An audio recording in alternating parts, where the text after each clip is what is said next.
in the gentle morning breeze of Ouagadougou, where sunlight slowly blended into the golden air.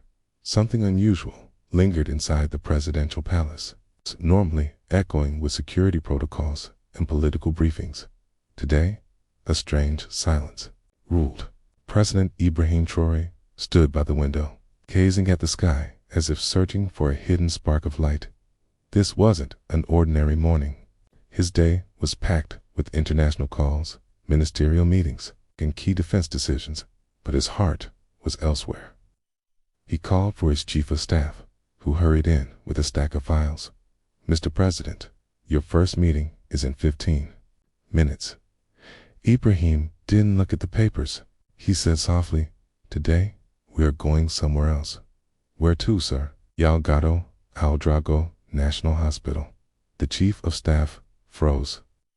"But that's against protocol. We need to inform." "No," Ibrahim interrupted gently but firmly. "No noise. Just 2 plain guards. No media, no announcement." The chief paused, hesitated, then sighed. "But why?" Ibrahim stared outside. "I keep making decisions.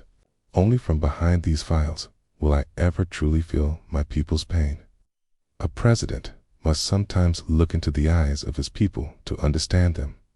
Moments later, dressed in traditional plain Burkina attire, Ibrahim sat in a simple car, heading toward the hospital. The city was waking up. Children in school uniforms, shopkeepers opening stores, street vendors setting up carts, and amidst them, President Ibrahim drove like a common man. The hospital corridors were crowded and noisy, yet all Ibrahim could hear was one name echoing inside his heart: Aminata, a name like many others. But today, it carried something that touched his deepest wound. He saw her, a woman mopping the floor, eyes down, carrying a bucket. Something about her stirred something in him, a forgotten shadow of a mother's touch. "How long have you been working here?" he asked softly, setting aside his presidential presence. Her hand trembled. 23 years, sir. When I left my village, I found this job and never left." Ibrahim's heart pounded. Which village? Cugo, in San Matanga province. His feet felt rooted. Cugo, the village where he'd spent his early childhood, where his father's funeral had been held, where his mother wept silently. "Did you know a woman named Fatima?" The woman looked up slowly, eyes meeting his for the first time. They were tired, but deep. "Fatima," she whispered. "Yes, she was your mother." Ibrahim's throat dried. The world went silent. "You knew me?" he asked. She stepped closer. "I've known you since you were 5. You used to call me Mama Nina." The name shattered open a locked memory.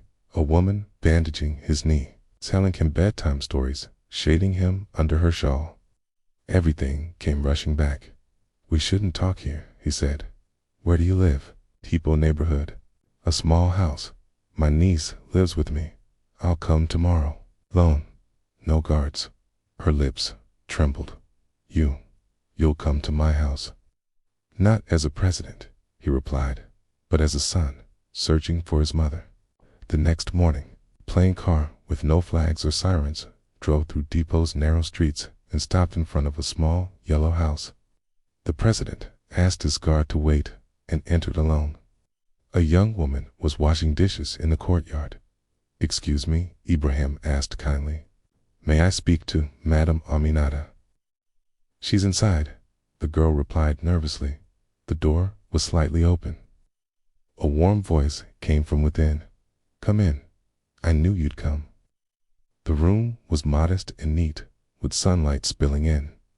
Old photos hung on the walls. Aminata sat in her traditional blue and yellow clothes, peaceful yet tired. "Sit, Ibrahim.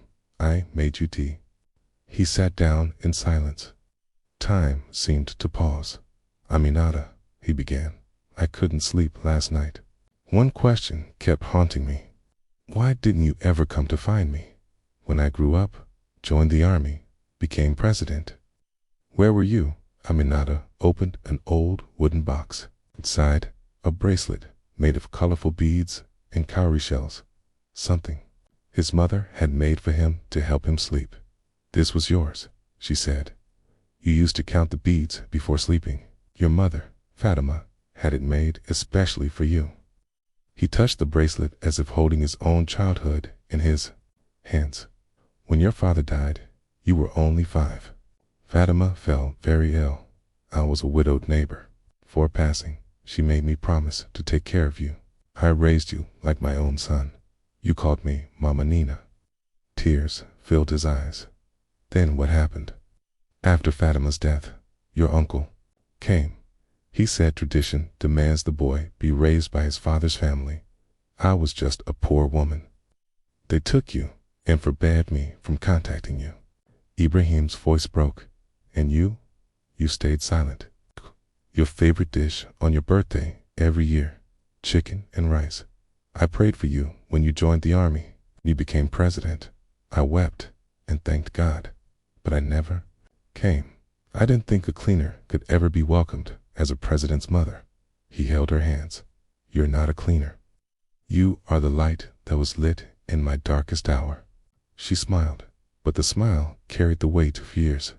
"You'll no longer work," Ibrahim said firmly.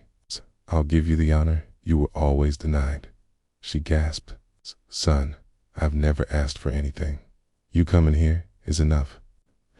"Mama Nina, this is not a favor. It's your right, and the right of every woman who quietly raises a child that isn't hers without asking for anything." A knock broke the moment. Her niece entered with food, warm rice, baobab leaf stew, and rich broth. "President, she panicked. "Today, I'm just a son," Ibrahim said with a smile. They talked over lunch about childhood stories, memories, wounds, and healing. Later, he asked the question that had sat in his heart. "Did you ever feel like a real mother, Mama Nina?" She looked out the window, then spoke softly. "I loved you like my own, but deep inside, I feared one day you'd say, 'You're not my real mother.' That sentence is every foster mother's silent wound." "And did you ever become a mother?" he asked gently. "I was never called one," she said, placing a hand on her chest. "But this heart, it was always yours." The next day, a special event was announced, not for any political deal or defense policy. All ministers, advisors, media, and citizens were curious. The president was giving a public address. Ibrahim entered the hall, but not alone. Beside him was Aminata, in simple clothes, wrinkled hands, and eyes filled with dignity. She looked nervous, but his presence steadied her. He led her to the seat of honor, normally reserved for dignitaries. Then he stood at the microphone, without notes, and began, "My dear people, today I want to tell you a story. A story not just of my life, but of the soul of our nation." Silence fell. "Days ago, I went to the hospital. I met a woman mopping the floor. I didn't recognize her, not her face, not her silence, but when she said her name, Aminata, something in my heart clicked. She turned toward her. She raised me when my mother died. She fed me, held me through fever, told me stories. She was my world for 2 years." Gasps echoed. Tears welled. Time and tradition separated us. I rose through the army, became president. And she remained a cleaner. She never came forward. She never asked for anything. His voice broke. "Today, I announce before you all, this woman is my second mother." Applause thundered through the hall. I salute not just her, but every woman who mothers a child without expecting anything. And to honor her, we are founding the Root of the Heart Foundation to support such women who raise orphaned or abandoned children. They will receive medical aid, housing, and education support. He handed Aminata the keys to her new home and a lifelong pension. This is not charity. This is a son repaying his debt. Aminata wept silently when asked to speak.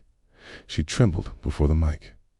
"I am not an educated woman," she said, "but love needs no education. Being a mother is not a skill. It is the work of the heart. I asked for no reward. I only ever wanted to see that boy smile again. And so, in the heart of Burkina Faso, under the red soil and vast sky, a forgotten woman found her rightful place. Not in history books, not on currency notes, but in the beating heart of a nation. A president knelt before a woman. The world called a cleaner. And the world witnessed what true greatness really is. Like me and subscribe my channel, African World Story.